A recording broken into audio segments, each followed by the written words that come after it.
গরম ভাতের সাথে ফুলকপির এই রেসিপিটা আমি প্রথমবারের জন্য খেলাম। যবে থেকে ইউটিউবে আমি রেসিপিটা দেখেছি, বানানোর জন্য উৎসুক হয়েছিলাম, অবশেষে আজকে বানিয়ে ফেলেছি। যেই চ্যানেলে রেসিপিটা দেখেছি তার নামও মনে আছে, মায়ের হাতের ছোঁয়া। ওনার প্রত্যেকটা রেসিপি আমার ভীষণ ভালো লাগে, মানে দেখে আমার চোখে শান্তি লাগে। তো ওনার মতন করেই বানানোর চেষ্টা করেছি। ভাবলাম আমি যখন প্রথমবারের জন্য ট্রাই করছি, আমার দর্শক বন্ধুদের সাথেও তো এই নতুন ধরনের রেসিপিটা শেয়ার করা দরকার। তো দেখো, এখানে ফুলকপিগুলো ভালোভাবে ধুয়ে একটু জলের মধ্যে লবণ হলুদ দিয়ে ভাপিয়ে জলটা ফেলে রেখে দিতে হবে।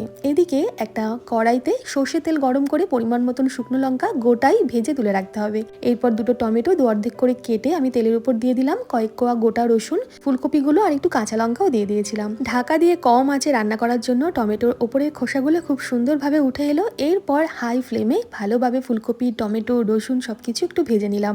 ফুলকপির গায়ে যখন লাল লাল রং ধরলো, গ্যাস বন্ধ করে এখানে শুকনো লঙ্কাগুলো প্রথমে একটু লবণ দিয়ে ডলে নিলাম। তারপর পেঁয়াজ কুচি অবশ্যই দিতে হবে, কাঁচা পেঁয়াজ কুচি। এরপর ওই পেঁয়াজ কুচি লবণ কাঁচা লঙ্কার সাথে ভালোভাবে চটকে নিলাম, যাতে পেঁয়াজের মধ্যে লবণাক্ত স্বাদটা আসে আর পেঁয়াজটা একটু নরম হয়ে যায়।